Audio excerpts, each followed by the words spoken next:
ਸਤਿ ਸ਼੍ਰੀ ਅਕਾਲ। ਤੁਸੀਂ ਜੁੜੇ ਹੋਏ ਹੋ ਪੰਜਾਬੀ ਰੇਡੀਓ USA ਦੇ ਨਾਲ ਤੇ ਮੈਂ ਹਾਂ ਪ੍ਰਵੀਨ ਸ਼ਰਮਾ ਲੈ ਕੇ ਹਾਜ਼ਰ ਹਾਂ ਤੁਹਾਡਾ ਸਭ ਦਾ ਮਨਪਸੰਦ ਪ੍ਰੋਗਰਾਮ ਖਬਰ ਤੇ ਨਜ਼ਰ। ਖਬਰ ਤੇ ਨਜ਼ਰ ਪ੍ਰੋਗਰਾਮ ਦੇ ਵਿੱਚ ਆਪਾਂ ਜੁੜਾਂਗੇ ਪੰਜਾਬ ਤੋਂ ਪੱਤਰਕਾਰ ਦੀਪਕ ਸ਼ਰਮਾ ਚਨਾਰਥਲ ਜੀ ਨਾਲ ਤੇ ਉਹਨਾਂ ਤੋਂ ਜਾਣਾਂਗੇ ਕੁਝ ਅਹਿਮ ਖਬਰਾਂ ਬਾਰੇ, ਕੁਝ ਅਹਿਮ ਟਿੱਪਣੀਆਂ ਤੇ ਉਹਨਾਂ ਦੇ ਤਬਸਰੇ। ਨਾਲ ਜੁੜਨ ਦੇ ਦੀਪਕ ਸ਼ਰਮਾ ਚਨਾਰਥਲ ਜੀ ਨੂੰ। ਉਸ ਤੋਂ ਬਾਅਦ ਧੰਨਵਾਦ ਕਰਾਂਗੇ ਸਪਾਂਸਰ ਦਾ। ਸ਼ਰਮਾ ਜੀ ਸਤਿ ਸ਼੍ਰੀ ਅਕਾਲ, ਸਵਾਗਤ ਹੈ ਪੰਜਾਬੀ ਰੇਡੀਓ USA ਦੇ ਪ੍ਰੋਗਰਾਮ ਖਬਰ ਤੇ। ਸਤਿ ਸ਼੍ਰੀ ਅਕਾਲ ਪ੍ਰਵੀਨ ਜੀ, ਸਾਰੇ ਸਰੋਤਿਆਂ ਨੂੰ ਵੀ, ਦਰਸ਼ਕਾਂ ਨੂੰ ਮੇਰੀ ਪਿਆਰ ਭਰੀ ਸਤਿ ਸ਼੍ਰੀ ਅਕਾਲ ਜੀ। ਖਬਰਾਂ ਦੇ ਵੱਲ ਅੱਗੇ ਵਧਣ ਤੋਂ ਪਹਿਲਾਂ ਧੰਨਵਾਦ ਸਾਡੇ ਸਪਾਂਸਰ ਦਾ, ਜਿਹੜੇ ਜ਼ਰੀਆ ਬੰਦ ਨੇ ਇਹਨਾਂ ਪ੍ਰੋਗਰਾਮਾਂ ਨੂੰ ਤੁਹਾਡੇ ਤੱਕ ਪਹੁੰਚਾਉਣ ਦਾ। ਖਾਲਸਾ ਇੰਸ਼ੋਰੈਂਸ ਏਜੰਸੀ ਵਾਲੇ ਪਿਛਲੇ ਕਈ ਦਹਾਕਿਆਂ ਤੋਂ ਇੰਸ਼ੋਰੈਂਸ ਦੇ ਵਿੱਚ ਸ਼ਾਨਦਾਰ ਸੇਵਾਵਾਂ ਦੇਣ ਦੇ ਲਈ ਜਾਣੇ ਜਾਂਦੇ ਨੇ। ਕਿਸੇ ਵੀ ਤਰ੍ਹਾਂ ਦੀ ਇੰਸ਼ੋਰੈਂਸ ਦੇ ਲਈ ਤੁਸੀਂ ਇਹਨਾਂ ਦੇ ਨਾਲ 408 272 2500 ਤੇ ਗੱਲ ਕਰ ਸਕਦੇ ਹੋ। ਇਸੇ ਤਰ੍ਹਾਂ ਟਰਕੀਆਨਾ ਇਮੀਗ੍ਰੇਸ਼ਨ ਲਾ ਫਰਮ ਵਾਲੇ, ਜੇ ਟਰਕੀਆਨਾ ਇਮੀਗ੍ਰੇਸ਼ਨ ਬਾਬਤ ਤੁਹਾਡਾ ਕੋਈ ਸਵਾਲ ਹੈ, ਕੋਈ ਸਲਾਹ ਕਰਨੀ ਹੈ ਤਾਂ ਜੇ ਦੇ ਨਾਲ 415 909 0503 ਤੇ ਗੱਲ ਕੀਤੀ ਜਾ ਸਕਦੀ ਹੈ। ਗੁਰਦੀਪ ਸਿੰਘ ਵਿਰਦੀ ਕਲੋਵੇਜ, ਸਤਨਾਮ ਸਿੰਘ ਸ਼ੇਰਗਿੱਲ ਸੈਲਮਾ, ਰਵਿੰਦਰ ਹਲਵਾਰਾ ਫਰੈਜ਼ਨੋ, ਮਨਜੀਤ ਸਿੰਘ ਦੀਵਾਨਾ ਬੂਟਾ ਸਿੰਘ ਰਾਣੀਪੁਰ ਫਰੈਜ਼ਨੋ, ਚਰਨਜੀਤ ਸਿੰਘ ਬਦਵਾਲ, ਪਿਆਰਾ ਸਿੰਘ ਰਾਹੁਲ, ਗੁਰਪਾਲ ਗਿੱਲ ਸੈਕਰਾਮੈਂਟੋ, ਗੁਰਦੀਪ ਸਿੰਘ ਗਿੱਲ ਤੇ ਪਰਿਵਾਰ ਯੂਬਾ ਸਿਟੀ, ਮਨਦੀਪ ਸਿੰਘ, ਸਰਬਜੀਤ ਕੌਰ ਸੈਨ ਹੋਜ਼ੇ ਤੇ ਜ਼ੈਂਡਰ ਗਰੁੱਪ ਵਾਲੇ। ਕਿਸੇ ਵੀ ਤਰ੍ਹਾਂ ਦਾ ਘਰ ਖਰੀਦਣਾ ਜਾਂ ਘਰ ਵੇਚਣਾ ਜਾਂ ਲੈਣਾ ਚਾਹੁੰਦੇ ਤੁਸੀਂ ਹੋਮ ਲੋਨ, ਤੇ ਇਹਨਾਂ ਦੇ ਨਾਲ 559 905 2575 ਤੇ ਗੱਲ ਕਰ ਸਕਦੇ ਹੋ। ਸ਼ਰਮਾ ਜੀ, ਖਬਰਾਂ ਵੱਲ ਵਧ ਗਏ ਤੇ ਗੱਲ ਕਰੀਏ ਪੰਜਾਬ ਸਰਕਾਰ ਦੀ। ਕਹਿੰਦੇ ਬਿਜਲੀ ਦਾ ਝਟਕਾ ਹੀ ਦਿੱਤਾ ਹੈ ਪੰਜਾਬ ਸਰਕਾਰ ਨੇ।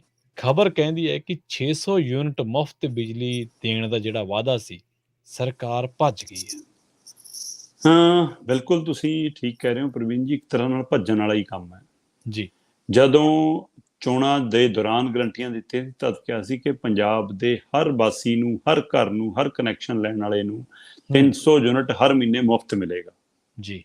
ਹਰ ਪੰਜਾਬ ਦੇ ਨਾਗਰਿਕ ਨੂੰ 300 ਯੂਨਿਟ ਬਿਜਲੀ ਮੁਫਤ, ਇਹ ਵਾਅਦਾ ਸੀ। ਜਦੋਂ ਕਿ ਆਪਾਂ ਮੁਫਤ ਵਾਲੀਆਂ ਸਕੀਮਾਂ ਦੇ ਹੱਕ 'ਚ ਨਹੀਂ, ਆਪਾਂ ਲੋਕਾਂ ਨੂੰ ਆਰਥਿਕ ਤੌਰ ਤੇ ਮਜ਼ਬੂਤ ਕਰਨ ਵਾਲੇ ਪਹਿਲੂ ਤੇ ਉੱਤੇ ਪਹਿਰਾ ਦੇਣ ਵਾਲੇ ਆ। ਫਿਰ ਇਹਦੇ ਵਿੱਚੋਂ ਇਹ ਵੀ ਸੀ ਕਿ ਜਿਹੜੇ ਦੇਣ ਦੇ ਸਮਰੱਥ ਨੇ ਉਹਨਾਂ ਦੇ ਲਈ ਇਹ ਯੋਜਨਾ ਦੀ ਕੀ ਲੋੜ ਆ। ਪਰ ਹੁਣ ਸਰਕਾਰ ਆਪਣੇ ਵਾਅਦਿਆਂ ਤੋਂ ਜਦੋਂ ਮੁੱਕਰਦੀ ਹੈ ਤਦ ਉਸ ਪਹਿਲੂ ਨਾਲ ਸਵਾਲ ਹੈ। ਫਿਰ ਉਸ ਤੋਂ ਬਾਅਦ ਜਦੋਂ ਸਰਕਾਰ ਸੱਤਾ 'ਚ ਆ ਗਈ ਤਦ ਉਹਦੇ ਵਿੱਚ ਖੇਡ ਮੇੜ ਹੋਣ ਲੱਗ ਗਿਆ। ਐਸੀ ਭਾਈਚਾਰੇ ਨੂੰ ਅੱਡ ਰੱਖ ਲਓ ਜੀ, ਜਰਨਲ ਨੂੰ ਅੱਡ ਰੱਖ ਲਓ ਜੀ। ਫਿਰ ਉਹ ਥੋੜਾ ਜਿਹੀ ਖਿੱਚੋਤਾਣ ਹੋਈ, ਫਿਰ ਉਸ ਫੈਸਲੇ ਤੋਂ ਪਿੱਛੇ ਹਟੇ। ਫਿਰ ਕਹਿੰਦੇ ਨਹੀਂ ਜੀ, ਆਪਾਂ ਇਸ ਨੂੰ ਇਨਕਮ ਟੈਕਸ ਦੇ ਦਾਇਰੇ ਦੇ ਹਿਸਾਬ ਨਾਲ ਰੱਖ ਲਓ ਜੀ। ਫਿਰ ਉਹ 'ਚ ਮਤਲਬ ਕਿ ਸਵੈ ਘੋਸ਼ਣਾ ਪੱਤਰ ਆ ਗਿਆ ਜੀ ਕਿ ਤੁਸੀਂ ਆਪਣਾ ਹਲਫੀਆ ਬਿਆਨ ਆਪੇ ਦੇ ਦਿਓ। ਸੋ ਇਹ ਸਾਰੀਆਂ ਕਵਾਇਦ ਚੱਲ ਰਹੀਆਂ ਸੀ। ਤਾਂ ਇਸ ਦੌਰਾਨ ਜਦੋਂ ਨੋਟੀਫਿਕੇਸ਼ਨ ਹੁੰਦਾ, ਨੋਟੀਫਿਕੇਸ਼ਨ ਦੇ ਹਵਾਲੇ ਨਾਲ ਜਦੋਂ ਖਬਰ ਆਉਂਦੀ ਹੈ ਤਾਂ ਉਹ ਇਹੀ ਆਉਂਦੀ ਆ ਕਿ ਠੀਕ ਹੈ ਜੀ, 300 ਯੂਨਿਟ ਹਰ ਮਹੀਨੇ ਫ੍ਰੀ ਮਿਲਣਾ ਜੀ। ਔਰ ਜਿਹੜਾ ਪਰਿਵਾਰ ਮਤਲਬ ਕਿ SC BC ਹੈ, ਪਛੜਾ ਵਰਗ ਤੋਂ ਆਉਂਦਾ ਹੈ, ਪਛੜੇ ਭਾਈਚਾਰੇ ਤੋਂ ਆਉਂਦਾ, ਆਰਥਿਕ ਤੌਰ ਤੇ ਕਮਜ਼ੋਰ ਵਰਗ ਤੋਂ ਆਉਂਦਾ, ਸੁਤੰਤਰਤਾ ਸੈਨਾਨੀ ਪਰਿਵਾਰਾਂ ਤੋਂ ਆਉਂਦਾ ਹੈ, ਜਾਂ ਮਤਲਬ ਕਿ ਗਰੀਬ ਤਬਕੇ ਤੋਂ ਆਉਂਦੇ ਨੇ, ਉਹਨਾਂ ਸਾਰਿਆਂ ਲਈ ਇਹ 300 + 300 600 ਯੂਨਿਟ ਇੱਕ ਮਹੀਨੇ ਦਾ ਮੁਫਤ ਹੈ। ਪਰ ਜਿਹੜੇ ਇਸ ਕੈਟਾਗਰੀ ਦੇ ਵਿੱਚ ਆਉਣਗੇ ਉਹਨਾਂ ਦਾ ਜੇ 600 ਤੋਂ ਉੱਪਰ ਜਾਂਦਾ ਬਿੱਲ ਤਾਂ ਸਿਰਫ ਉੱਪਰ ਵਾਲਾ ਬਿੱਲ ਆਊਗਾ, ਬਾਕੀ ਪੂਰਾ ਨਹੀਂ ਆਊਗਾ। ਪਰ ਦੂਸਰੇ ਪਾਸੇ ਸੀਗਾ ਕਿ ਹਾਂ, ਜੇਕਰ ਤੁਸੀਂ ਮਤਲਬ ਕਿ ਇਨਕਮ ਟੈਕਸ ਪਈ ਹੋ, ਤੁਹਾਡੇ ਘਰ ਦੇ ਵਿੱਚ ਕੋਈ ਵੱਡਾ ਅਧਿਕਾਰੀ ਆ, ਤੁਸੀਂ ਕੋਈ ਵਕੀਲ ਹੋ, CA ਲੱਗੇ ਹੋ, ਤਾਂ ਫਿਰ ਤੁਹਾਨੂੰ ਭਾਈ 600 ਤੋਂ ਉੱਪਰ ਜੇਕਰ ਤੁਹਾਡਾ ਬਿੱਲ ਗਿਆ ਤਾਂ ਪੂਰਾ ਬਿੱਲ ਆਊਗਾ। ਇਹ ਸੰਭਾਵਨਾਵਾਂ ਮਤਲਬ ਇਸ ਹਿਸਾਬ ਨਾਲ ਬਣੀਆਂ ਗਈਆਂ ਸੀ। ਪਰ ਹੁਣ ਜਿਹੜੇ ਤੱਥ ਨਿਕਲ ਕੇ ਆ ਰਹੇ ਨੇ ਉਹ ਪ੍ਰਵੀਨ ਜੀ ਇਹ ਆ ਕਿ ਜੇਕਰ ਤਾਂ ਤੁਹਾਡਾ ਬਿੱਲ 600 ਯੂਨਿਟ ਤੋਂ ਘੱਟ ਆਉਂਦਾ, ਪਹਿਲਾਂ ਹੀ ਮਤਲਬ ਜੇ ਤੁਸੀਂ 600 ਯੂਨਿਟ ਤੋਂ ਘੱਟ ਬਿੱਲ ਲੈ ਰਹੇ ਹੋ, ਫਿਰ ਤਾਂ ਠੀਕ ਹੈ, ਤੁਹਾਡੇ ਲਈ ਇਹ ਯੋਜਨਾ ਹੈਗੀ ਆ। ਜੇ ਤੁਹਾਡਾ ਬਿੱਲ 600 ਯੂਨਿਟ ਤੋਂ ਵੱਧ ਆਉਂਦਾ ਫਿਰ ਤੁਹਾਨੂੰ ਪੂਰਾ ਹੀ ਬਿੱਲ ਦੇਣਾ ਪਊਗਾ। ਕੋਈ ਤੁਹਾਡੇ ਲਈ ਇਹ ਸਕੀਮ ਨਹੀਂ ਹੈਗੀ। ਤੇ ਜੇ ਤੁਸੀਂ ਸਵੈ ਘੋਸ਼ਣਾ ਪੱਤਰ ਨਹੀਂ ਦਿੰਦੇ, ਜੇ ਤੁਸੀਂ ਸਵੈ ਘੋਸ਼ਣਾ ਪੱਤਰ ਆਪਣਾ ਹਲਫੀਆ ਬਿਆਨ ਦੇ ਦਿੰਦੇ ਹੋ, ਫਿਰ ਤੁਹਾਨੂੰ ਯੋਜਨਾ ਸ਼ਾਮਲ ਕੀਤਾ ਜਾ ਸਕਦਾ। 600 ਤੋਂ ਉੱਪਰ ਜੇ ਤੁਸੀਂ ਆਓਗੇ ਤੁਹਾਨੂੰ ਉੱਪਰ ਵਾਲਾ ਬਿੱਲ ਲੱਗੂਗਾ, ਪੁਰਾਣਾ ਮਾਫ ਹੋ ਜਾਊਗਾ, ਪਿਛਲਾ ਨਹੀਂ ਆਊਗਾ 600 ਯੂਨਿਟ ਦਾ। ਪਰ ਜੇ ਤੁਸੀਂ ਨਹੀਂ ਦਿੰਦੇ ਫਿਰ ਵੀ ਤੁਹਾਨੂੰ ਪੂਰਾ ਆਊਗਾ। ਤੇ ਦੇਣਾ ਕਿਹਨਾਂ ਨੇ ਆ? ਦੇਣਾ ਉਹਨਾਂ ਨੇ ਆ ਜਿਨ੍ਹਾਂ ਦਾ 600 ਤੋਂ ਉੱਪਰ ਜਾਂਦਾ। ਤੇ 600 ਤੋਂ ਉੱਪਰ ਜਾਣ ਵਾਲੇ ਨੇ ਜਿਹੜਾ ਘੋਸ਼ਣਾ ਪੱਤਰ ਦੇਣ ਦੀ ਹਦਾਇਤ ਇਹਨਾਂ ਨੇ ਹੁਣ ਵੈਬਸਾਈਟ ਤੇ ਪਾਇਆ ਆਪਣੇ ਤੇ, ਉਹਦੇ ਵਿੱਚ ਪਾਇਆ ਕੀ ਹੈ ਜੀ ਕਿ ਮੈਂ ਜਾਂ ਮੇਰਾ ਪਰਿਵਾਰ ਦਾ ਕੋਈ ਮੈਂਬਰ ਇਨਕਮ ਟੈਕਸ ਪਈ ਨਹੀਂ ਹੈ। ਮਤਲਬ ਜੇ ਤੁਸੀਂ ਇਨਕਮ ਟੈਕਸ ਪਈ ਹੋ ਤਾਂ ਤੁਹਾਡਾ ਬਿੱਲ ਪੂਰਾ, ਫਿਰ ਤੁਹਾਡੇ ਲਈ ਯੋਜਨਾ ਨਹੀਂ ਹੈ। ਦੂਸਰੇ ਇਸੇ ਤਰ੍ਹਾਂ ਪਾਇਆ, ਜੇ ਪਰਿਵਾਰ ਦੀ ਕਿਸੇ ਵੀ ਮੈਂਬਰ, ਕੋਈ ਸਾਬਕਾ ਜਾਂ ਮੌਜੂਦਾ, ਕੋਈ ਸੰਵਿਧਾਨਕ ਅਹੁਦੇ ਤੇ ਹੈ, ਕੋਈ ਤੁਸੀਂ ਮਾਰਕੀਟ ਕਮੇਟੀ ਦੇ ਚੇਅਰਮੈਨ ਹੋ, ਤੁਸੀਂ ਬਲਾਕ ਸੰਮਤੀ ਦੇ ਚੇਅਰਮੈਨ ਹੋ, ਤੁਸੀਂ ਪੰਚਾਇਤ ਦੇ ਚੇਅਰਮੈਨ ਹੋ, ਤੁਸੀਂ ਮੇਅਰ ਹੋ, ਤੁਸੀਂ ਜੀ MC ਹੋ, ਤੁਸੀਂ ਜੀ MLA ਹੋ, ਤੁਸੀਂ MP ਹੋ, ਤੁਸੀਂ ਮੰਤਰੀ ਹੋ। ਸੋ ਜੇਕਰ ਇਹ ਕਿਸੇ ਅਹੁਦੇ ਤੇ ਹੈਗੇ ਹੋ ਜਾਂ ਰਹੇ ਹੋ, ਫਿਰ ਤੁਹਾਨੂੰ ਉਹ ਘੋਸ਼ਣਾ ਪੱਤਰ ਦੱਸਣਾ ਪਊਗਾ, ਫਿਰ ਇਹ ਯੋਜਨਾ ਤੁਹਾਡੇ ਲਈ ਨਹੀਂ ਹੈ। ਇਸੇ ਤਰ੍ਹਾਂ ਜੇਕਰ ਤੁਹਾਡੇ ਪਰਿਵਾਰ ਦੀ ਪੈਨਸ਼ਨ 10,000 ਰੁਪਏ ਹੈ, ਵਿਅਕਤੀ ਦੀ ਨਹੀਂ, ਪੂਰੇ ਪਰਿਵਾਰ ਦੀ ਮਿਲਾ ਕੇ ਵੀ ਜੇ ਪੈਨਸ਼ਨ 10,000 ਰੁਪਏ ਬਣਦੀ ਹੈ, ਤਦ ਵੀ ਤੁਹਾਨੂੰ ਇਹ ਘੋਸ਼ਣਾ ਪੱਤਰ ਦੱਸਣਾ ਪਊਗਾ, ਫਿਰ ਇਹ ਯੋਜਨਾ ਤੁਹਾਡੇ ਲਈ ਨਹੀਂ ਹੈ। ਇਸੇ ਤਰ੍ਹਾਂ ਜੇਕਰ ਤੁਸੀਂ ਮੰਨ ਲਓ ਤੁਸੀਂ ਡਾਕਟਰ ਹੋ, ਤੁਸੀਂ ਵਕੀਲ ਹੋ, ਤੁਸੀਂ CA ਹੋ, ਤੁਸੀਂ ਇੰਜੀਨੀਅਰ ਹੋ, ਤੁਸੀਂ ਆਰਕੀਟੈਕਟਰ ਹੋ, ਫਿਰ ਇਹ ਚੀਜ਼ਾਂ ਦਾਇਰੇ ਚ ਆਉਂਦੇ ਹੋ, ਇਹਦਾ ਤਾਂ ਤੁਸੀਂ ਇਨਕਮ ਟੈਕਸ ਪੇ ਵੀ ਹੋਵੋਗੇ। ਜੇ ਨਹੀਂ ਵੀ ਹੈਗੇ ਤੁਸੀਂ ਤਾਂ ਵੀ ਇਸ ਕੈਟਾਗਰੀ ਚ ਆਉਂਦੇ ਹੋ, ਫਿਰ ਤੁਹਾਨੂੰ ਇਹ ਐਲਾਨ ਕਰਨਾ ਪਊਗਾ, ਫਿਰ ਇਹਦਾ ਮਤਲਬ ਯੋਜਨਾ ਤੁਹਾਡੇ ਲਈ ਨਹੀਂ ਹੈ। ਤਾਂ ਇਹ ਖੁਦ ਮਤਲਬ ਕਿ ਹੁਣ ਬਕਾਇਦਾ ਤੌਰ ਤੇ ਪਾਵਰਕੌਮ ਦੇ ਆਪਣੀ ਵੈਬਸਾਈਟ ਦੇ ਉੱਤੇ ਇਹ ਐਲਾਨਨਾਮਾ, ਇਹ ਹਲਫੀਆ ਬਿਆਨ ਦੀ ਕਾਪੀ ਪਈ ਹੈ, ਤੇ ਉਹਦੇ ਵਿੱਚ ਇਹ ਸਾਫ਼ ਲਿਖਿਆ ਗਿਆ ਕਿ ਜੇਕਰ ਤੁਸੀਂ 600 ਯੂਨਿਟ ਤੋਂ ਉੱਪਰ ਤੁਹਾਡਾ ਬਿੱਲ ਆਉਂਦਾ ਤਾਂ ਤੁਹਾਡੀ ਯੋਜਨਾ 'ਚ ਸ਼ਾਮਲ ਹੋਣ ਦਾ ਤਰੀਕਾ ਇਹ ਆ ਕਿ ਭਾਈ ਤੁਸੀਂ ਆਹ ਘੋਸ਼ਣਾ ਪੱਤਰ ਦਿਓ, ਤੇ ਜੇ ਫਿਰ ਤੁਹਾਡੇ ਲਈ ਹੈ ਕਿ 600 ਦੇ ਉੱਪਰ ਵਾਲਾ ਆਊਗਾ, ਥੱਲੇ ਵਾਲਾ ਨਹੀਂ ਆਊਗਾ। ਪਰ ਜਦੋਂ ਤੁਸੀਂ ਘੋਸ਼ਣਾ ਪੱਤਰ ਦੇਣਾ ਤਾਂ ਉਹਦੇ ਵਿੱਚ ਆਹ ਚੀਜ਼ਾਂ 'ਚ ਜੇ ਤੁਸੀਂ ਕਿਸੇ ਵੀ ਕੈਟਾਗਰੀ 'ਚ ਹੈਗੇ ਹੋ, ਫਿਰ ਤੁਹਾਡਾ ਪੂਰਾ ਬਿੱਲ ਆਉਣਾ। ਸੋ ਇਸ ਲਈ ਲਗਭਗ 70% ਪੰਜਾਬ ਹੁਣ ਇਸ ਯੋਜਨਾ ਤੋਂ ਬਾਹਰ ਹੈ। ਜੀ। ਸੋ ਇਹ ਐਲਾਨ ਬੜਾ ਚੰਗਾ ਲੱਗਣਾ। ਇਹ ਗੁਜਰਾਤ 'ਚ ਵੀ ਵਿਕ ਰਿਹਾ, ਇਹ ਹਿਮਾਚਲ 'ਚ ਵੀ ਵਿਕ ਰਿਹਾ, ਹੈ ਰਾਜਸਥਾਨ 'ਚ ਵੀ ਵੇਚ ਰਹੇ ਨੇ, ਹਰਿਆਣੇ 'ਚ ਵੀ ਵੇਚਣ ਨੂੰ ਤਿਆਰ ਨੇ, ਤੇ ਦਿੱਲੀ 'ਚ ਵੀ ਜਾ ਕੇ ਦੱਸਦੇ ਨੇ ਕਿ ਅਸੀਂ ਪੰਜਾਬ 'ਚ ਵੀ ਦੇਤੀ, ਦਿੱਲੀ 'ਚ ਦਿੰਦੇ ਸੀ, ਪੰਜਾਬ 'ਚ ਵੀ ਦੇਤੀ। ਸੋ ਇਸ ਲਈ ਇਹ ਦੱਸਣ ਲਈ ਬਹੁਤ ਵਧੀਆ ਲੱਗਦਾ। ਹਾਂ, ਦਿੱਲੀ 'ਚ ਲੋਕ ਕਹਿੰਦੇ ਨੇ ਸਾਨੂੰ ਮਿਲਦੀ ਹੈ ਸਹੂਲਤ, ਪਰ ਦਿੱਲੀ ਇੱਕ ਸ਼ਹਿਰ ਹੈ ਪ੍ਰਵੀਨ ਜੀ, ਦਿੱਲੀ ਇੱਕ ਨਗਰ ਨਿਗਮ ਹੈ, ਤੇ ਇਸ ਲਈ ਉਸ ਨਗਰ ਨਿਗਮ ਔਰ ਪੂਰੇ ਪੰਜਾਬ ਨੂੰ ਤੁਸੀਂ ਉਸ ਕੈਟਾਗਰੀ 'ਚ ਕਿਵੇਂ ਰੱਖ ਲਓਗੇ? ਸੋ ਇਸ ਲਈ ਹੁਣ ਜਦੋਂ ਪੰਜਾਬ ਨੂੰ ਆ ਕੇ ਉਰੇ ਸਮਝਿਆ, ਫਿਰ ਹਿਸਾਬ ਕਿਤਾਬ ਪਤਾ ਲੱਗਿਆ ਕਿ ਨਹੀਂ, ਹੁਣ ਤਾਂ ਭੱਜਣਾ ਹੀ ਪੈਣਾ। ਤੇ ਇਸ ਲਈ ਬਾਹਰੋਂ ਲਿਫਾਫਾ ਉਹੀ ਆ, ਪਰ ਅੰਦਰ ਯੋਜਨਾ ਦਾ ਰੰਗ ਹੁਣ ਬਦਲ ਗਿਆ। ਇਸ ਲਈ ਇਹ 600 ਯੂਨਿਟ ਵਾਲਾ, ਹਾਂ, ਲੋੜਵੰਦ ਪਰਿਵਾਰਾਂ ਲਈ ਇਹ ਚੰਗੀ ਰਾਹਤ ਹੋਊਗੀ, ਜ਼ਰੂਰਤਮੰਦ ਪਰਿਵਾਰਾਂ ਲਈ ਇਹਦੇ ਵਿੱਚੋਂ ਚੰਗੀ, ਤੁਸੀਂ ਕਹਿ ਸਕਦੇ ਹੋ ਕਿ ਉਹਨਾਂ ਨੂੰ ਇਸ ਵਿੱਚੋਂ ਚੰਗਾ ਫਾਇਦਾ ਹੋ ਸਕਦਾ। ਪਰ ਸਵਾਲ ਇਹ ਹੈ ਕਿ ਤੁਸੀਂ ਫਿਰ ਸਾਰਿਆਂ ਨੂੰ ਸਭ ਜਵਾਬ ਕਿਉਂ ਦਿਖਾਏ ਸੀ? ਸਿਰਫ ਵੋਟਾਂ? ਮੇਰਾ ਸਵਾਲ ਇਸ ਗੱਲ ਤੇ ਆ ਕਿ ਸਿਰਫ ਵੋਟਾਂ ਲੈਣ ਲਈ ਤੁਸੀਂ ਹਰ ਵਰਗ ਨੂੰ ਭਰਮਾਇਆ, ਜਿਹਦੀ ਜਿੰਨੀ ਆਰਥਿਕ ਤੌਰ ਤੇ ਸਮਰੱਥਾ, ਤੁਸੀਂ ਉਹਨੂੰ ਵੀ ਲਾਲਚ ਦਿੱਤਾ ਕਿ ਤੇਰਾ ਵੀ ਬਿੱਲ ਮਾਫ। ਕਿਉਂਕਿ ਸਾਨੂੰ ਮਾਫੀ ਸ਼ਬਦ ਬੜੀ ਚੰਗੀ ਲੱਗਦੀ ਆ। ਮਾਫੀ ਸ਼ਬਦ ਜਿਹੜਾ ਭਰਮਾਉਂਦਾ, ਇਹ ਸਾਨੂੰ ਨਾ, ਜਿਹੜਾ ਫ੍ਰੀ ਸ਼ਬਦ, ਮੁਫਤ ਸ਼ਬਦ, ਇਹ ਸਾਨੂੰ ਭਰਮਾਉਂਦਾ, ਇਹ ਬੜਾ ਕਮਾਲ ਦਾ। ਇਹ ਤੋਂ ਅਸੀਂ ਪ੍ਰਭਾਵਿਤ ਹੁੰਦੇ ਹਾਂ। ਅਸੀਂ ਇਸ ਚੱਕਰ 10,000 ਦੀ ਚੀਜ਼ ਵੀ ਖਰੀਦ ਲੈਣਾ ਕਿ ਨਾਲ ਇੱਕ ਡੱਬਾ ਗਿਫਟ ਮਿਲਣਾ, ਇੱਕ ਕੱਪ ਮੁਫਤ ਮਿਲਣਾ। ਸੋ ਆਹ ਜਿਹੜਾ ਸਕੀਮ ਆ, ਚੀਨੀ ਵਾਲੇ ਚਾਹ ਪੱਤੀ ਵਾਲੇ ਲਿਫਾਫੇ 'ਚ ਚਮਚਾ ਨਿਕਲੂਗਾ ਜੀ ਤੁਹਾਨੂੰ। ਸੋ ਉਹ ਜਿਹੜੀਆਂ ਚੀਜ਼ਾਂ ਨੇ, ਇਹ ਉਸੇ ਤਰ੍ਹਾਂ ਦੀ ਸੀ ਕਿ ਸਿਰਫ ਵੋਟਾਂ ਲੈਣੀਆਂ ਸੀ। ਹੁਣ ਵੋਟਾਂ ਲੈਣ ਤੋਂ ਬਾਅਦ ਸਰਕਾਰ ਦਾ ਸੱਚ ਸਾਹਮਣੇ ਆਉਣ ਲੱਗਿਆ। ਸੋ 600 ਯੂਨਿਟ ਵਾਲੀ ਸਕੀਮ ਦੀ ਹਵਾ ਨਿਕਲ ਗਈ ਹੈ ਇੱਕ ਤਰ੍ਹਾਂ ਨਾਲ, ਤੇ ਇਹ ਹੁਣ ਸਰਕਾਰੇ ਤੋਂ ਭੱਜਦੀ ਨਜ਼ਰ ਆ ਰਹੀ ਹੈ। ਪੰਜਾਬ ਦੇ 30-35% ਲੋਕਾਂ ਨੂੰ ਇਹਦੇ ਨਾਲ ਰਾਹਤ ਮਿਲਣੀ, ਜਦੋਂ ਕਿ ਉਹ ਪਹਿਲਾਂ ਹੀ ਉਸ ਕੈਟਾਗਰੀ 'ਚ ਆਉਂਦੇ ਸੀ ਜਿਨ੍ਹਾਂ ਨੂੰ 200 ਯੂਨਿਟ ਪਹਿਲਾਂ ਹੀ ਮਾਫ ਸੀ। ਜੀ। ਅਗਲੀ ਖਬਰ ਦੀ ਗੱਲ ਕਰੀਏ, ਕਰਜ਼ਾ ਸਕੀਮ ਦੀ, ਜਿਹੜੀ ਕੇਜਰੀਵਾਲ ਦੀ ਸਰਕਾਰ ਨੇ ਦਿੱਤੀ ਹੈ ਵਿਦਿਆਰਥੀਆਂ ਨੂੰ। ਸ਼ਰਮਾ ਜੀ, ਬਿਲਕੁਲ ਜੀ। ਹੁਣ ਕਰਜ਼ਾ ਜਿਹਨੂੰ ਮਿਲਿਆ, ਲਾਹਾ ਤਾਂ ਉਹਨੂੰ ਹੋਣਾ ਚਾਹੀਦਾ ਸੀ, ਜਾਵੇ, ਪਰ ਲਾਹਾ ਮੀਡੀਆ ਨੂੰ ਕਿਵੇਂ? ਇਹ ਜ਼ਰੂਰ ਸਮਝਾਇਓ ਸਾਨੂੰ। ਪ੍ਰਵੀਨ ਜੀ, ਇਸ ਮੌਕੇ ਪੰਜਾਬ ਦੇ ਵਿੱਚ ਜਿਹੜੀ ਸਰਕਾਰ ਆ, ਉਹਦੇ ਇਸ਼ਤਿਹਾਰਾਂ ਦੀ ਲੈ ਕੇ ਖੂਬ ਚਰਚਾ ਹੋਈ। ਆਪਾਂ ਪਿਛਲੇ ਲਗਾਤਾਰ ਦੇਖਿਆ ਕਿ ਜੀ ਯੋਜਨਾ ਪੰਜਾਬ ਦੀ ਇਸ਼ਤਿਹਾਰ ਗੁਜਰਾਤ 'ਚ ਛਪੇ, ਇਸ਼ਤਿਹਾਰ ਮਹਾਰਾਸ਼ਟਰ 'ਚ ਛਪੇ, ਇਸ਼ਤਿਹਾਰ ਹਿਮਾਚਲ 'ਚ ਛਪੇ। ਉਹਨੂੰ ਲੈ ਕੇ ਸਵਾਲ ਵੀ ਹੋਏ ਤੇ ਮੰਗ ਵੀ ਉੱਠੀ, ਤੇ ਉਹਨੂੰ ਲੈ ਕੇ RTI ਦੀ ਰਿਪੋਰਟਾਂ ਵੀ ਸਾਹਮਣੇ ਆਈਆਂ। ਸੋ ਸਰਕਾਰ ਕੋਈ ਯੋਜਨਾ ਲਿਆਉਂਦੀ ਆ, ਉਸ ਯੋਜਨਾ ਨੂੰ ਲੋਕਾਂ ਤੱਕ ਪਹੁੰਚਾਉਣ ਦਾ ਤਰੀਕਾ ਉਹ ਸਮਝਦੀ ਹੈ ਕਿ ਉਹਦਾ ਤਰੀਕਾ ਇਹ ਹੈ ਕਿ ਇਸ਼ਤਿਹਾਰ ਅਖਬਾਰਾਂ 'ਚ ਦੇ ਦਿਓ, TV 'ਚ ਦੇ ਦਿਓ, ਬਾਹਰ ਬੋਰਡ ਲਵਾ ਦਿਓ ਜੀ। ਤਾਂ ਇੱਕ ਉਹ ਤਰੀਕਾ ਮੰਨਿਆ ਜਾਂਦਾ। ਪਰ ਉਹ ਮਤਲਬ ਕਿ ਏਦਾਂ ਕਿਵੇਂ ਹੋਵੇ ਕਿ ਤੁਹਾਡਾ ਕੰਮ ਤੁਸੀਂ 10 ਪੈਸੇ ਦਾ ਕਰੋ ਤੇ ਢੰਡੋਰਾ ਪਿੱਟਣ ਲਈ ਢੋਲੀ ਤੁਸੀਂ 5,000 ਦੇ ਕਰ ਲਓ। ਤੇ ਇਹ ਉਹ ਕੰਮ ਕਰ ਰਹੇ ਨੇ ਕਿ ਕੰਮ ਤਾਂ ਕਰ ਰਹੇ ਨੇ 1 ਪੈਸੇ ਦਾ, 2 ਪੈਸੇ ਦਾ, ਤੇ ਢੋਲੀ ਕਰ ਲਏ 10-10,000 ਵਾਲੇ। ਪ੍ਰਵੀਨ ਜੀ, ਇਹ ਯੋਜਨਾ ਜਦੋਂ ਦਿੱਲੀ 'ਚ ਸਰਕਾਰ ਬਣੀ ਅਰਵਿੰਦ ਕੇਜਰੀਵਾਲ ਹੋਰਾਂ ਦੀ, ਤਦ ਇਹਨਾਂ ਨੇ 2015-16 'ਚ ਇਹ ਸਕੀਮ ਸ਼ੁਰੂ ਕੀਤੀ ਸੀ ਕਿ 10ਵੀਂ ਔਰ 12ਵੀਂ ਵਾਲੇ ਵਿਦਿਆਰਥੀ ਜਦੋਂ ਕਾਲਜ ਦੀ ਉੱਚ ਵਿੱਦਿਆ ਲੈਣਾ ਚਾਹਣ ਤਾਂ ਉਹਨਾਂ ਦੇ ਲਈ ਬਿਨਾਂ ਸ਼ਰਤ, ਬਿਨਾਂ ਕੋਈ ਕਾਗਜ਼ ਪੱਤਰਾਂ ਤੋਂ 10-10 ਲੱਖ ਰੁਪਏ ਦੀ ਯੋਜਨਾ ਹੈ। ਤੁਸੀਂ ਉਹਦੇ ਲਈ ਅਪਲਾਈ ਕਰੋ, ਤੁਹਾਨੂੰ ਕਰਜ਼ਾ ਮਿਲੂਗਾ, ਵਿਆਜ ਰਹਿਤ ਕਰਜ਼ਾ, ਸ਼ਰਤ ਰਹਿਤ ਕਰਜ਼ਾ ਜੀ। ਸੋ 10-10 ਲੱਖ ਦਾ ਕਰਜ਼ਾ ਸੀਗਾ। ਤੇ ਦੇਖਣ ਨੂੰ, ਸਮਝਣ ਨੂੰ ਬੜੀ ਚੰਗੀ ਲੱਗਦੀ ਹੈ ਕਿ ਗਰੀਬ ਪਰਿਵਾਰ ਦਾ ਜਵਾਕ ਹੁਣ ਭਾਈ ਉੱਚ ਵਿੱਦਿਆ ਹਾਸਲ ਕਰ ਸਕਦਾ। ਜਿਹੜਾ ਪਰਿਵਾਰ ਕਰਜ਼ਾ ਲੈਣ ਦੀ ਸਮਰੱਥਾ ਨਹੀਂ ਰੱਖਦਾ, ਜਾਂ ਜਿਹਦੇ ਕੋਲ ਕਾਗਜ਼ ਪੱਤਰ ਨਹੀਂ, ਕੋਈ ਜ਼ਮੀਨ ਰੱਖਣ ਨੂੰ ਨਹੀਂ, ਕੋਈ ਪਲਾਟ ਰੱਖਣ ਨੂੰ ਨਹੀਂ, ਉਹਨੂੰ ਵੀ ਕਰਜ਼ਾ ਸਰਕਾਰ ਦਊਗੀ। ਬੜੀ ਚੰਗੀ ਯੋਜਨਾ ਲੱਗਦੀ ਆ। ਸੋ ਇਹ 2015-16 ਚ ਆਈ ਸੀ, ਤੇ ਹੁਣ ਇਹ 2021-22 ਤੱਕ ਆਉਂਦੇ ਆਉਂਦੇ ਸਥਿਤੀ ਇਹ ਹੈ ਵੀਰ ਮੇਰੇ, ਜਿਹੜੀ ਤੁਸੀਂ ਸਵਾਲ ਪੁੱਛਿਆ ਉਹ ਸਵਾਲ ਬਿਲਕੁਲ ਦਰੁਸਤ ਆ ਕਿ ਯੋਜਨਾ ਵਿਦਿਆਰਥੀਆਂ ਲਈ ਆ, ਪਰ ਇਹਦਾ ਫਾਇਦਾ ਉੱਥੇ ਦੀਆਂ ਮੀਡੀਆ ਅਦਾਰਿਆਂ ਨੂੰ ਹੋ ਰਿਹਾ, ਚਾਹੇ ਉਹ ਅਖਬਾਰੀ ਮੀਡੀਆ ਅਦਾਰਾ ਤੇ ਚਾਹੇ ਉਹ ਟੀਵੀ ਸੋਸ਼ਲ ਮੀਡੀਆ ਅਦਾਰਾ। ਇਸ ਸਾਲ 2021-22 ਦੇ ਵਿੱਚ 2 ਵਿਦਿਆਰਥੀਆਂ ਨੂੰ ਇਸ ਯੋਜਨਾ ਲਈ ਕਰਜ਼ਾ ਮਿਲਿਆ। 2 ਵਿਦਿਆਰਥੀ, ਜੋ ਕਰਜ਼ਾ ਕਿੰਨਾ ਮਿਲਣਾ 10 ਲੱਖ, ਤੇ 2 ਵਿਦਿਆਰਥੀਆਂ ਦੇ ਕਰਜ਼ੇ ਦਾ ਮਤਲਬ ਕਿੰਨਾ ਹੋ ਗਿਆ 20 ਲੱਖ। 20 ਲੱਖ ਕਰਜ਼ਾ ਦਿੱਤਾ, ਔਰ ਇਸ 20 ਲੱਖ ਦੇ ਕਰਜ਼ਾ ਦੇਣ ਦਾ ਪ੍ਰਚਾਰ ਪ੍ਰਵੀਨ ਜੀ 20 ਕਰੋੜ ਖਰਚ ਕੇ ਕੀਤਾ। ਅੱਛਾ, ਹਾਂ, ਅਖਬਾਰਾਂ ਔਰ ਟੀਵੀ ਚੈਨਲ ਜਿਹੜੇ ਇਸ਼ਤਿਹਾਰ ਨੇ ਉਹ 20 ਕਰੋੜ ਦੇ ਨੇ।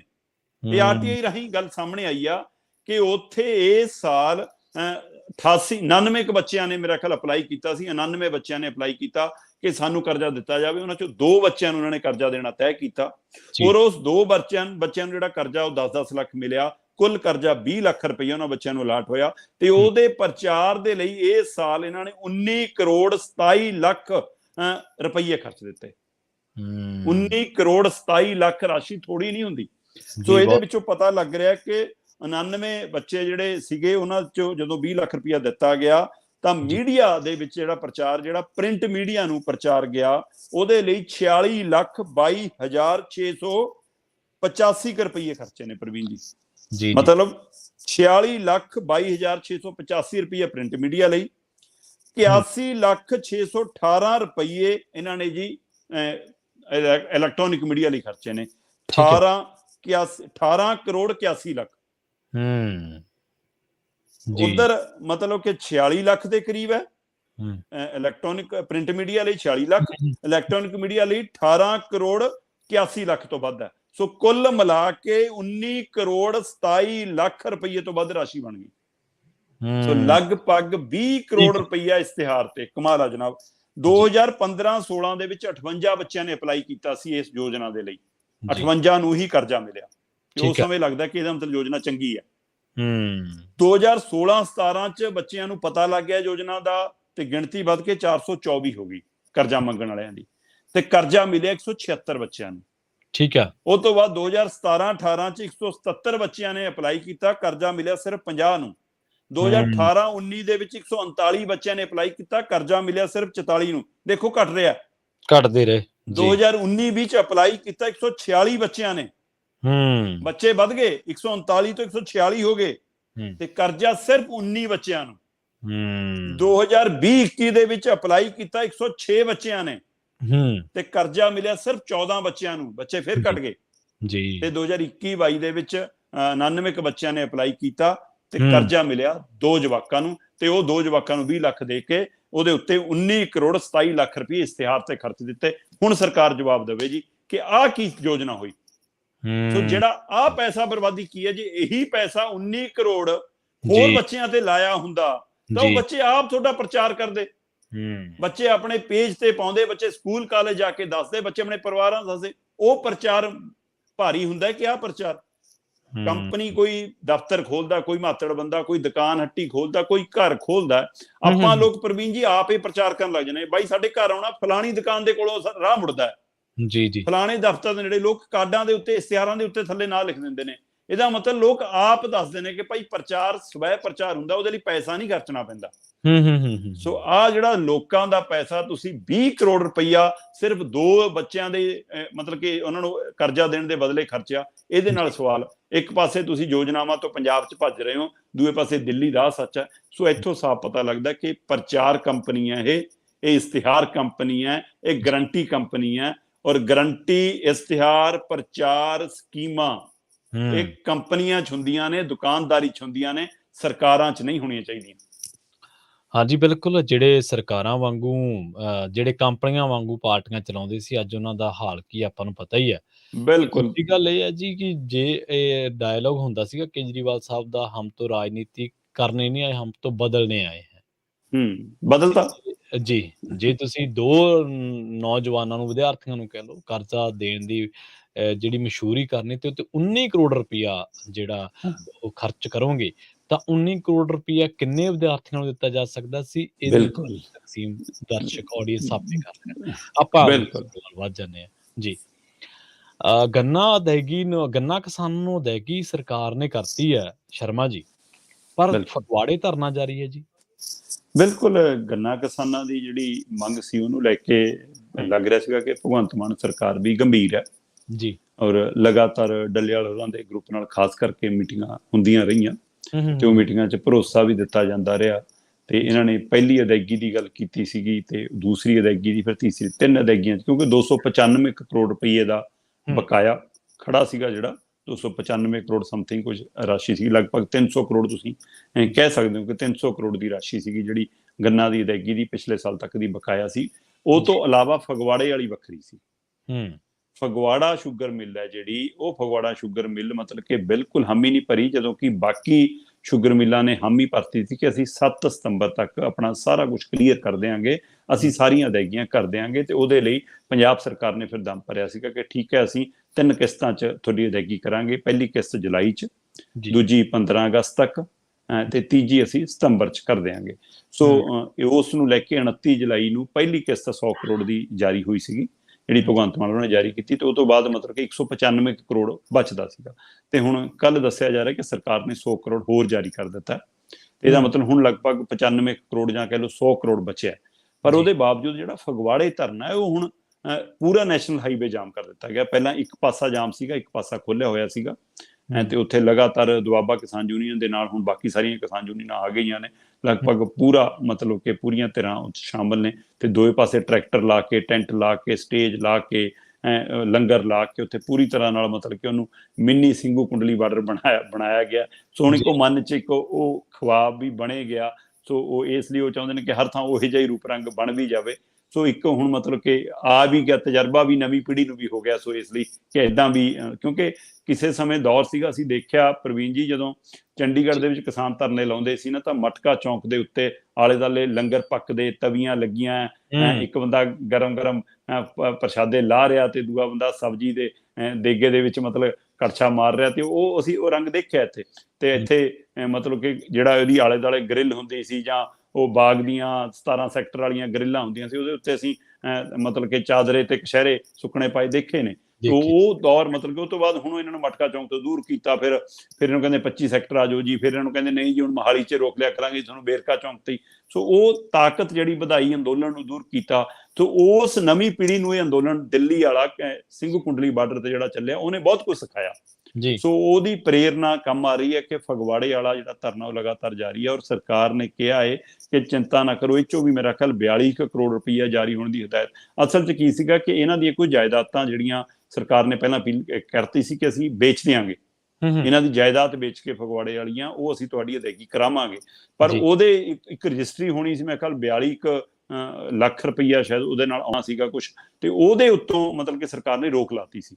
ਸੋ ਹੁਣ ਕੱਲ ਮੰਤਰੀ ਜੀ ਕਹਿ ਰਹੇ ਸੀਗੇ ਕਿ ਨਹੀਂ, ਅਸੀਂ ਉਹ ਚਿੱਠੀ ਭੇਜ ਦਿੱਤੀ ਆ, ਉਹ ਰੋਕ ਹਟਾ ਲਈ ਗਈ ਹੈ, ਰਜਿਸਟਰੀ ਹੋਊਗੀ, ਉਹ ਪੈਸਾ ਆ ਜਾਊਗਾ, ਉਹਦੇ ਨਾਲ ਵੀ ਤੁਹਾਡੀ ਅਦਾਇਗੀ ਹੋ ਜਾਊਗੀ। ਤੇ ਜਿਹੜਾ ਬਕਾਇਆ ਰਾਸ਼ੀ ਆ ਉਹ ਵੀ 7 ਸਤੰਬਰ ਤੋਂ ਪਹਿਲਾਂ ਕਰ ਦਿੱਤੀ ਜਾਊਗੀ। ਔਰ ਫਗਵਾੜੇ ਮਿਲ ਨਾਲ ਵੀ ਸਰਕਾਰ ਕਹਿੰਦੀ ਅਸੀਂ ਰਾਬਤਾ ਕਰ ਰਹੇ ਹਾਂ। ਸੋ ਇਸ ਲਈ ਇੱਕ ਇਸ ਕਦਮ ਵੱਲ ਪੁੱਟਿਆ ਸਰਕਾਰ ਦਾ, ਚੰਗੀ ਪਹਿਲ ਕਦਮੀ ਆ। ਸਰਕਾਰ ਮਾਮਲੇ ਨਿਬੇੜਨਾ ਚਾਹੁੰਦੀ ਹੈ। ਆਂਗਨਵਾੜੀ ਵਾਲਾ ਪਹਿਲੂ ਵੀ ਕੁਛ ਇਹਦੇ ਨਾਲ ਜੁੜਦਾ ਹੀ ਮੈਂ ਦੇਖਦਾ ਕਿ ਆਂਗਨਵਾੜੀ ਵਾਲੇ ਮਸਲੇ ਦੇ ਉੱਤੇ ਵੀ ਸਰਕਾਰ ਨੇ ਕਿਹਾ 6000 ਆਂਗਨ ਵਰਕਰ ਅਸੀਂ ਭਰਤੀ ਕਰਾਂਗੇ। ਜਿਹੜੇ ਧਰਨਾ ਲਾਉਂਦੇ ਰਹੇ ਨੇ, ਪ੍ਰਦਰਸ਼ਨ ਕਰਦੇ ਰਹੇ ਨੇ, ਅਸੀਂ ਉਹਨਾਂ ਦੀ ਉਮਰ ਹੱਦ ਨੂੰ ਧਿਆਨ 'ਚ ਰੱਖਾਂਗੇ ਤਾਂ ਕਿ ਉਹਨਾਂ ਨੂੰ ਛੂਟ ਮਿਲੇ, ਉਹ ਇਹਦੇ ਵਿੱਚੋਂ ਬਾਹਰ ਨਾ ਹੋ ਜਾਣ। ਸੋ ਇਸ ਲਈ ਉਹ ਉਹਨਾਂ ਨੇ ਪਹਿਲੀਆਂ ਸਰਕਾਰਾਂ ਨੂੰ ਨਿਸ਼ਾਨੇ ਤੇ ਵੀ ਲਿਆ ਭਗਵੰਤ ਮਾਨ ਹੋਰਾਂ ਨੇ। ਤੇ ਉਹਨਾਂ ਨੇ ਭਰਤੀ ਦੀ ਪ੍ਰਕਿਰਿਆ, ਪੁਲਿਸ ਵਾਲਾ ਕਿਹਾ ਕਿ ਅਸੀਂ ਪੁਲਿਸ ਵਾਲੀ ਇੰਨੀ ਭਰਤੀ ਹੋ ਗਈ ਆ। ਸੋ ਨੌਕਰੀ ਦੇਣ ਵਾਲੇ ਪਹਿਲੂ ਦੇ ਉੱਤੇ ਉਹ ਕਹਿੰਦੇ ਕਿ ਅਸੀਂ ਅੱਗੇ ਵੱਧ ਰਹੇ ਹਾਂ ਲਗਾਤਾਰ। ਸੋ ਇਸ ਮਸਲੇ ਤੇ ਅਸੀਂ ਕੰਮ ਕਰ ਰਹੇ ਹਾਂ ਔਰ ਕਿਸਾਨਾਂ ਦੀ ਰਾਹਤ ਲਈ ਵੀ। ਔਰ ਅੱਜ ਬੈਠਕ ਹੋਊਗੀ ਪ੍ਰਵੀਨ ਜੀ ਫਗਵਾੜੇ ਵਾਲੀ, ਤੇ ਉਹਦੇ ਵਿੱਚੋਂ ਅੱਜ ਫੈਸਲਾ ਲਿਆ ਜਾਣਾ ਕਿ ਹੁਣ ਆਪਾਂ ਧਰਨਾ ਚੁੱਕਣਾ ਜਾਂ ਅਜੇ ਹੋਰ ਅਦਾਇਗੀ ਵਾਲਾ ਪਹਿਲੂ ਦੇਖਣਾ। ਸੋ ਫਿਲਹਾਲ ਧਰਨਾ ਇਸ ਸਮੇਂ ਤੱਕ ਜਾਰੀ ਸੀਗਾ। ਜੀ। ਅਗਲੀ ਗੱਲ ਕਰੀਏ ਅਕਾਲੀ ਦਲ ਦੇ ਪ੍ਰਧਾਨ ਸੁਖਬੀਰ ਸਿੰਘ ਬਾਦਲ ਦੀ। ਕਹਿੰਦੇ ਢਾਂਚਾ ਭੰਗ ਹੈ ਪਰ ਪ੍ਰਧਾਨਗੀ ਰਹੂਗੀ। ਹੁਣ ਨਹੀਂ ਉਹ ਜੀ ਤੁਸੀਂ ਦੱਸੋ। ਨਹੀਂ ਕੋਈ ਨਾ, ਪਹਿਲਾਂ ਪੂਰਾ ਕਰੀਏ। ਹਾਂਜੀ ਜੀ, ਪ੍ਰਧਾਨਗੀ ਦਾ ਭਰੋਸਾ ਲੈ ਕੇ ਬਾਦਲ ਸਾਹਿਬ ਵਿਦੇਸ਼ਾਂ ਨੂੰ ਉਡਾਰੀ ਮਾਰ ਕੇ ਨੇ ਸ਼ਰਮਾ ਜੀ। ਬਿਲਕੁਲ ਤੁਸੀਂ ਕਿਹਾ ਕਿ ਢਾਂਚਾ ਭੰਗ ਆ ਪਰ ਕਮੇਟੀ ਵਰਕਰ ਹੋਊਗੀ। ਉਹ ਹੁਣ ਕਹਿੰਦੇ ਪ੍ਰੈਸ ਨੋਟ 'ਚ ਗਲਤ ਲਿਖੋ ਗਿਆ ਸੀ ਪ੍ਰਵੀਨ ਜੀ। ਅੱਛਾ ਠੀਕ ਹੈ ਜੀ। ਕਹਿੰਦੇ ਰਹਿ ਗਿਆ। ਕਹਿੰਦੇ ਉਹ ਗਲਤੀ ਨਾਲ ਪ੍ਰੈਸ ਨੋਟ 'ਚ ਚਲਾ ਗਿਆ, ਭੰਗ ਥੋੜਾ ਕੀਤੀ ਹੈ ਵਰਕਿੰਗ ਕਮੇਟੀ, ਤਾਂ ਭੰਗੇ ਨਹੀਂ ਹੋ ਸਕਦੀ। ਅਸਲ 'ਚ ਚੰਦੂ ਮਾਜਰੇ ਨੇ ਸਵਾਲ ਖੜਾ ਕੀਤਾ ਸੀ ਕਿ ਫਿਰ ਜਦੋਂ ਚੰਦੂ ਮਾਜਰੇ ਨੇ ਸਵਾਲ ਖੜਾ ਕੀਤਾ ਕਿ ਇਦਾਂ ਤਾਂ ਪ੍ਰਧਾਨ ਭੰਗੇ ਨਹੀਂ ਕਰ ਸਕਦਾ ਜੀ, ਫਿਰ ਉਹ ਕਹਿੰਦੇ ਕਿ ਭੱਜ ਨੱਠ ਹੋਈ ਤੇ ਆਪਣਾ ਸੰਵਿਧਾਨ ਲੱਭਣ ਦੀ ਕੋਸ਼ਿਸ਼ ਹੋਈ ਤੇ ਭਾਈ ਸੰਵਿਧਾਨ ਤਾਂ ਲੱਭੋ ਹੈ ਕਿ ਅੱਜ ਤੱਕ ਕਦੇ ਪੜ੍ਹੇ ਹੀ ਨਹੀਂ। ਸੋ ਉਹ ਸੰਵਿਧਾਨ ਦੇ ਅਨੁਸਾਰ 3 ਕਮੇਟੀਆਂ ਬਣ ਸਕਦੀਆਂ ਤੇ ਉਹਦੇ ਵਿੱਚ ਸਭ ਤੋਂ ਵੱਡੀ ਪਾਵਰ ਵਰਕਿੰਗ ਕਮੇਟੀ ਕੋਲੇ ਹੁੰਦੀ ਹੈ। ਵਰਕਿੰਗ ਕਮੇਟੀ ਕਿਸੇ ਵੀ ਪ੍ਰਧਾਨ ਨੂੰ ਲਾ ਸਕਦੀ ਹੈ, ਕਿਸੇ ਵੀ ਪ੍ਰਧਾਨ ਨੂੰ ਲਾ ਸਕਦੀ ਹੈ।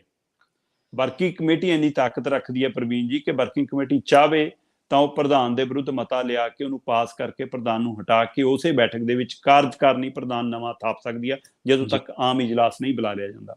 ਸੋ ਇੱਥੇ ਤਾਂ ਪ੍ਰਧਾਨ ਕੋਲ, ਇਸ ਅਕਾਲੀ ਦਲ ਦੇ ਸੰਵਿਧਾਨ ਦੇ ਵਿੱਚ ਪ੍ਰਧਾਨ ਕੋਲ ਤਾਂ ਮਤਲਬ ਜ਼ਿਲ੍ਹਾ ਪ੍ਰਧਾਨ ਹਟਾਉਣ ਦਾ ਵੀ, ਸਰਕਲ ਪ੍ਰਧਾਨ ਹਟਾਉਣ ਦਾ ਵੀ ਅਧਿਕਾਰ ਨਹੀਂ। ਉੱਥੇ ਵੀ ਉਹ ਕਮੇਟੀ ਉਹ ਬੈਠਕ ਕਰਕੇ ਕਰ ਸਕਦੀ ਹੈ।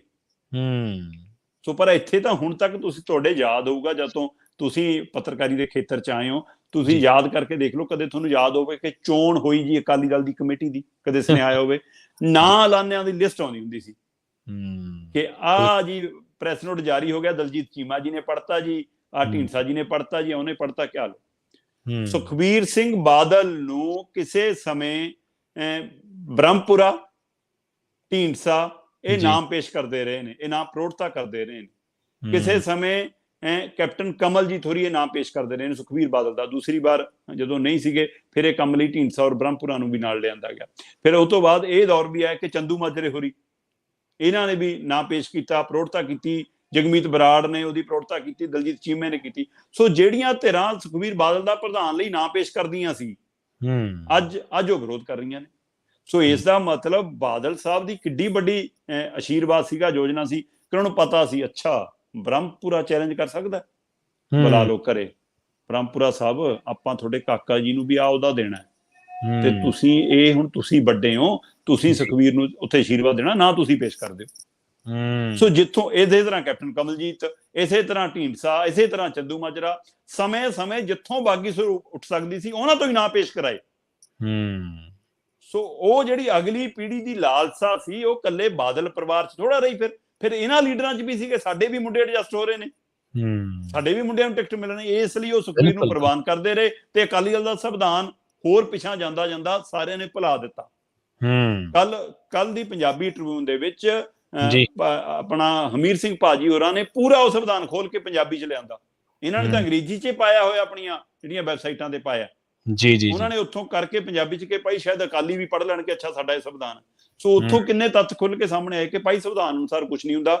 ਕਮੇਟੀਆਂ ਥਾਪੀਆਂ ਜਾ ਰਹੀਆਂ ਨੇ, ਨਾਮ ਐਲਾਨੇ ਜਾ ਰਹੇ ਨੇ, ਅਣਐਲਾਨੇ ਨਾਮ ਵਿੱਚ ਸ਼ਾਮਲ ਕਰ ਲਏ ਜਾਂਦੇ ਨੇ।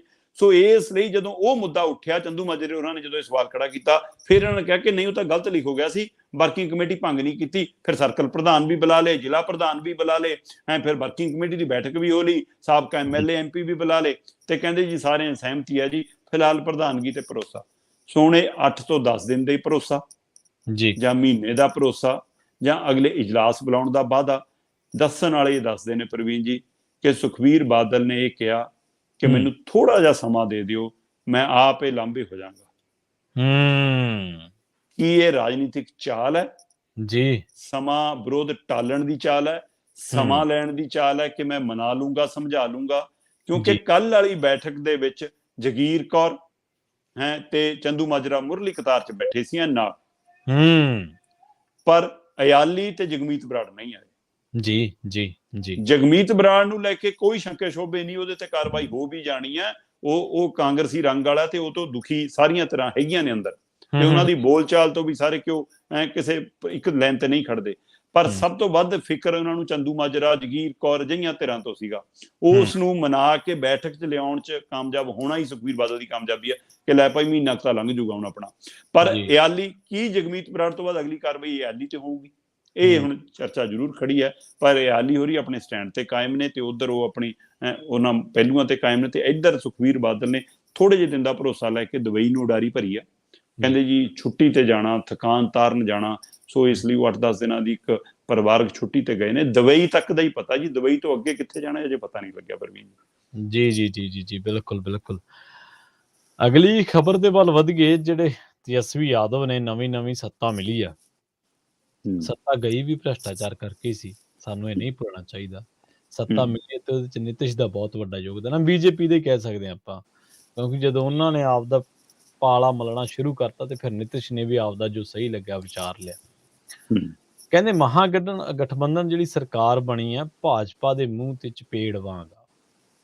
ਬਿਲਕੁਲ, ਤੇਜਸਵੀ ਤਾਜ਼ੇ ਮੁੱਖ ਮੰਤਰੀ ਬਣੇ ਨੇ, ਸੋ ਇਸ ਲਈ ਉਹਨਾਂ ਨੂੰ ਉਹ ਸਿਆਸੀ ਮਤਲਬ ਕਿ ਮਜ਼ਾ ਆ ਰਿਹਾ ਤੇ ਉਹਨਾਂ ਨੂੰ ਲੱਗਦਾ ਕਿ ਹੁਣ ਮੈਂ ਮੋਦੀ ਦੇ ਸਾਹਮਣੇ ਬੈਠ ਕੇ ਬੋਲ ਸਕਦਾ, ਸੋ ਮੈਂ ਇੱਕ ਹੁਣ ਉਸ ਅਹੁਦੇ ਤੇ ਹਾਂ। ਤੇ ਦੂਸਰਾ ਬਿਲਕੁਲ ਦੁਬਾਰਾ ਲਾਈਨ 'ਚ ਆਉਣਾ, ਦੁਬਾਰਾ ਚਰਚਾ 'ਚ ਆਉਣਾ, ਸੱਤਾ ਦੇ ਗਲਿਆਰਿਆਂ ਦੇ ਵਿੱਚ ਬੈਠਣ ਲਈ ਮਤਲਬ ਕਿ ਉਹ ਸਾਰਾ ਕੁਛ ਹੋਣਾ, ਤਾਂ ਉਹ ਤੋਂ ਬਾਅਦ ਇੱਕ ਤਾਕਤ ਤਾਂ ਮਿਲਦੀ ਹੋਆ, ਤੇ ਉਹ ਤਾਕਤ ਫਿਰ ਤੁਹਾਨੂੰ ਮਤਲਬ ਕਿ ਇਹ ਦਿਖਾਉਣ ਵੀ ਲੱਗ ਜਾਂਦੀ ਕਿ ਸ਼ਾਇਦ ਹੁਣ ਤੁਸੀਂ ਸੰਸਦ ਦੀਆਂ ਪੌੜੀਆਂ ਚੜ੍ਹਨ ਵੱਲ ਵੱਧ ਰਹੇ ਹੋ, ਤੁਸੀਂ ਵੱਡੀ ਤਾਕਤ ਬਣ ਕੇ ਉੱਭਰ ਰਹੇ ਹੋ, ਕਿ ਨਤੀਸ਼ ਦਾ ਔਰਾ ਹੈਗਾ ਅਜਿਹਾ ਜੀ। ਲਾਲੂ ਹੋਰੀ ਵੱਡੇ ਲੀਡਰ ਨੇ, ਵੱਡੀ ਪਹਿਚਾਣ ਰੱਖਦੇ ਦੁਨੀਆ ਭਰ 'ਚ, ਪਰ ਹੁਣ ਉਹ ਸਿਹਤ ਪੱਖੋਂ ਠੀਕ ਨਹੀਂ ਹੈਗੇ, ਸੋ ਤੇਜਸਵੀ ਲਈ ਉਹ ਸਫ਼ਰ ਅਜੇ ਕਾਫੀ ਲੰਬਾ ਹੈ। ਪਰ ਨਤੀਸ਼ ਦੇ ਗੋਦੀ 'ਚ ਬੈਠ ਕੇ ਮੈਨੂੰ ਲੱਗਦਾ ਉਹ ਨਿੱਘ ਦਾ ਅਸਰ ਹੈ ਕਿ ਤੇਜਸਵੀ ਉਹ ਬੋਲੀ ਬੋਲ ਰਹੇ ਨੇ। ਬਿਲਕੁਲ ਤੁਸੀਂ ਦੁਰਸਤ ਕਿਹਾ ਕਿ ਇੱਕ ਪਾਸੇ ਗੱਠਜੋੜ ਮਹਾਗਠਬੰਧਨ 'ਚ ਲਾਲੂ ਟੱਬਰ ਉਹ ਸ਼ਾਮਲ ਹੈ ਜਿਹੜਾ ਭ੍ਰਿਸ਼ਟਾਚਾਰਾਂ ਦੇ ਦੋਸ਼ਾਂ 'ਚ ਰਹਿ ਰਿਹਾ, ਜਿਹਦੇ ਕਾਰਨ ਸਰਕਾਰ ਵੀ ਗਾਉਣੀ, ਪਰ ਨਤੀਸ਼ ਇੱਧਰ ਵੀ ਰਹਿ ਰਹੇ, ਉੱਧਰ ਵੀ ਰਹਿ ਰਹੇ, ਅਜਿਹਾ ਅਜੇ ਕੋਈ ਸਿੱਧਾ ਕੋਈ ਉਂਗਲ ਨਹੀਂ ਹੈਗੀ।